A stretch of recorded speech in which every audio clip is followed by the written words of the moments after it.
হাইড্রাডিনাইটিস সাপোরেটিভা এটা একটি chronic infection. এটা সাধারণত সন্ধি জায়গাগুলোতে হয়, বিশেষ করে একজিলা যেটা আপার লিম্ব এবং চেস্টের একটা সন্ধি জায়গা, উরু সন্ধি আছে, এছাড়া ঘাড়ের পিছনেও হয়ে থাকে। তবে আমরা বেশিরভাগ ক্ষেত্রে একজিলাতে পাই, কখনো এক পাশে হয়, কখনো দুই পাশে হয়, বা কখনো কখনো জেনিটাল রিজনেও আমরা পেয়ে থাকি। এবং ছেলেদের থেকে এটা মেয়েদের বেশি হয়। এটা শুরুতে হয় কি যে ফোড়ার মতো বা ফুসকুড়ির মতো হয়, সেইটা ব্যথা থাকে এবং ক্রমান্বয়ে দেখা যায় যে এখানে অনেকগুলো ওপেনিং তৈরি হয়। প্রথমে সিঙ্গেল ওপেনিং থাকে এবং পরবর্তীতে মাল্টিপল ওপেনিং তৈরি হয় এবং এগুলো দিয়ে পুজ, রস, পানি, রক্ত এগুলো বের হতে থাকে, ব্যথা করে চিনচিন করে। এটা একটা খুবই ডিসগাস্টিং ডিজিজ, যেটা পেশেন্ট খুব ডিসকমফোর্ট থাকে এবং তার ডেইলি যে অ্যাক্টিভিটি সেটাও তার বাধাগ্রস্ত হয়। ফলশ্রুতিতে এই ধরনের পেশেন্টের ক্ষেত্রে যেটা দেখা যায়, আর একটা সেন্সিটিভ জায়গা এবং বিশেষ করে মেয়েদের মধ্যে হলে এটা নিয়ে অনেকে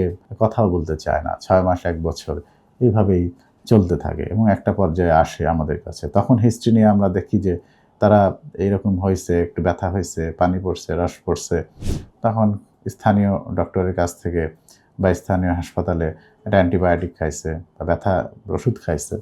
পরবর্তীতে এইভাবে চলতেই থাকছে। একটা পর্যায়ে না পেরে তখন দেখা যায় যে একজন প্লাস্টিক সার্জনের কাছে আসে অথবা কোনো একজন প্লাস্টিক সার্জনের কাছে রেফার করা হয়। তো এই ক্ষেত্রে যখন আমাদের কাছে আসে তখন আমাদের জন্য একটু চ্যালেঞ্জিং ইস্যু হয়, কারণ এইটা তখন আর একটু ওয়াইড স্প্রেড জায়গা জুড়ে হয় এবং আমরা তখন বিস্তারিত শুনি, দেখি এবং তাকে বিভিন্ন রকম পরীক্ষা নিরীক্ষা করতে দিই।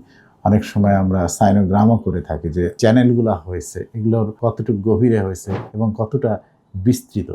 কারণ আমরা অপারেশনের সময় যদি সব চ্যানেলগুলো বা পুরো জিনিসটাকে যদি রিমুভ না করি, একটুও থেকে থাকে, তাহলে এটি আবারও হওয়ার সম্ভাবনা খুব বেশি থাকবে।